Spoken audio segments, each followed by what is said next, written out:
Hi, I'm Zenia Grzebin. I'm a junior at Wake Forest University, and I worked as a Latin American correspondent for Latina Republic this summer.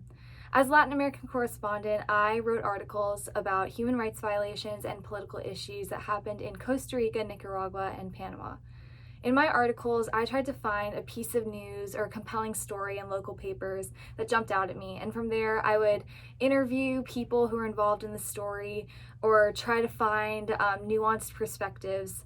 I really tried with my articles to create multi-dimensional pieces that didn't simply regurgitate the news, but synthesized these different perspectives and offered an unbiased account that advocated for change. The first interview I ever did with Latina Republic was with Pau Gonzalez, who is the president and founder of Hombres Trans Panama, which is Trans Men Panama in English. And I got to talk with Pau about his experience growing up as a trans man in a conservative, predominantly Catholic country, and how this experience led him to create an organization that sought to unite people who felt alone like he did when he was growing up. And I also got to talk to him about the gender-based quarantine that Panama instituted during the pandemic, and how the quarantine marginalized the trans community. For those who don't know, the gender-based quarantine mandated that women leave the house on Mondays, Wednesdays, and Fridays, while men left the house on Tuesdays, Thursdays, and Saturdays to run essential errands. This left the trans community feeling scared and unsure of what to do, because many trans people are unable to obtain documentation with their experienced gender and have to have this incompatibility with their experienced gender and their biological gender. So Pau told me how many trans people found it really difficult to choose which day to run essential errands, because if you go on the Women's Day and you look like a woman, but your document says that you're a man, then you could face public humiliation, police brutality, discrimination. But if you go on the day of your biological gender, so you look like a female but you're actually a biological male, then you can be scrutinized in public, again face brutality and discrimination. So it's really a catch-22. And I'm really fortunate that I was able to talk to Pau about this, because I read some of these stories about it, but the personal experiences added a whole nother dimension to this story that I was very invested in. I also was able to interview experts in certain fields through Latina Republic. An experience that jumps to my mind is when I was able to interview Dr. Edmund Mullet and Luis Contreras for a piece about organized crime and narco-trafficking during the pandemic.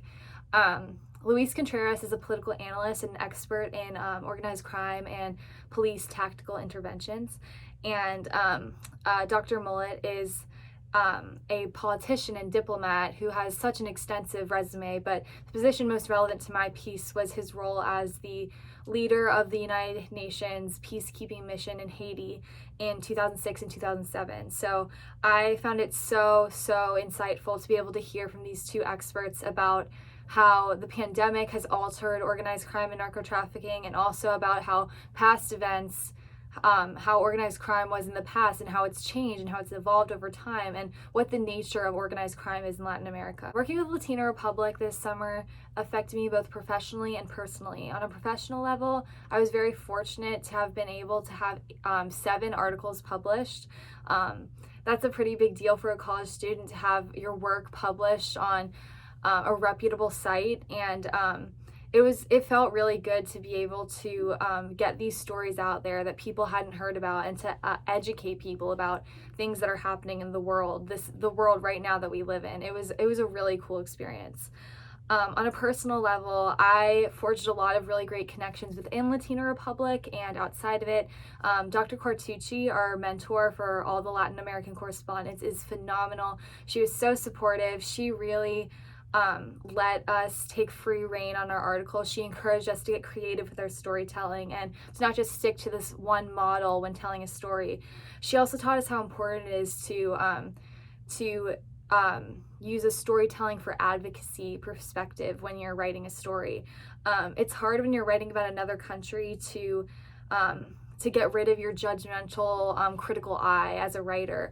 Sometimes when you hear about a human rights violation that's so terrible, it's hard to read about it and not think that's so horrible, how could this be happening? But when you're writing about it from an advocacy perspective, it's crucial that you let go of those preconceived notions and prejudices and focus on how you as a writer can help amplify marginalized voices and advocate for change.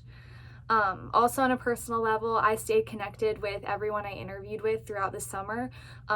They kept me updated on the changing status of the issues I talked to them about in their countries, and I feel fortunate to have maintained that connection. It wasn't just a single interview. I continued to learn from them and be educated by them about issues that I've grown to really care about a lot. I find it incredibly admirable that Latina Republic has chosen to plant seeds in college students like myself. When I started this internship, I wasn't really confident that I was the right person to be telling these stories about people who are struggling and who need help and support. And I didn't want to fumble with the storytelling or make it seem judgmental or to cast a stone at anybody. I just wanted to get the story out there, and I wasn't sure if I was capable of doing that. And Dr. Quartucci and the team at Latina Republic really helped bolster my confidence and assure me and teach me how I can write and research and interview people in a way that makes them feel comfortable and advocates for change and tells the story in a positive way that can inspire people and uplift them while still delivering the facts. And that's something that I'll carry with me for the rest of my life, and I think about it every time I write a piece. And I'm really thankful that I learned that skill here, and it's really something that college students could learn more about, so I'm really fortunate for that.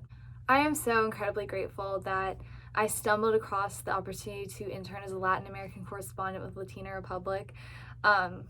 When the pandemic hit, I didn't think I would do anything productive with my summer because job opportunities were diminishing, and this has benefited me infinitely more than I ever thought it would.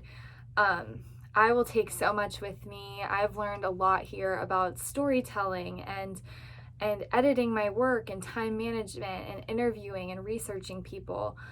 These are all skills that I can use in jobs in the future and work I do in the future. I also am really connected to issues in Latin America now. I will continue to follow the news there from the local newspapers I've been reading for the job, especially in Costa Rica, Nicaragua, and Panama. I can't believe I haven't had access to a whole nother sector of the world's news, and now I can't relinquish it. So I will continue to keep up on what's happening in Latin America. Above all, I feel so blessed to have been trusted to tell people's stories, and I'm so thankful for the opportunity to do so.